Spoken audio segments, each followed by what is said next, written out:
আসসালামু আলাইকুম everyone, welcome to my daily blog. তো আজকে একটা ডেইলি ব্লগ করলাম, সারাদিন কি করলাম।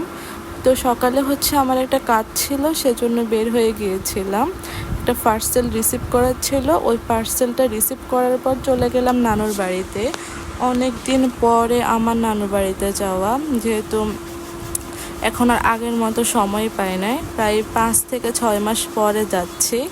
আমি আর আম্মু একসাথে গিয়েছিলাম। আগে অনেক যাওয়া হতো, যেহেতু আমাদের বাসা থেকে নানুর বাসা একদম কাছেই ছিল। এখন আর যাওয়া হয় না। যাক, অনেক দিন পরে গিয়ে ভালোই লেগেছিল। তো আজকে আমি একটা নতুন আউটফিট পরেছিলাম। সবাই কিন্তু কমেন্ট করবে আমাকে কেমন লাগতেছে। তারপর গিয়ে দেখি আমার মামাতো বোন বসে বসে চিপস খাচ্ছে। সবাই কিন্তু মাশাল্লাহ বলবা, ও অনেক কিউট আর অনেক লক্ষ্মী একটা মেয়ে।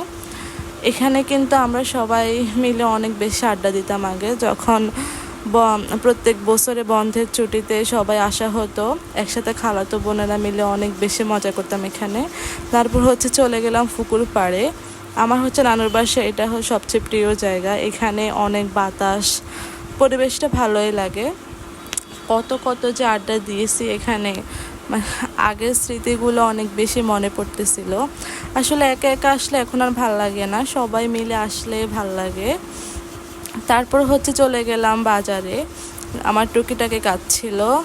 এত গরম আর এত মানুষ, যাক ফাইনালি সব কাজ শেষ করে বাসার উদ্দেশ্যে রওনা দিলাম। আজকের ব্লগ এখানে শেষ করতেছি। আল্লাহ হাফেজ।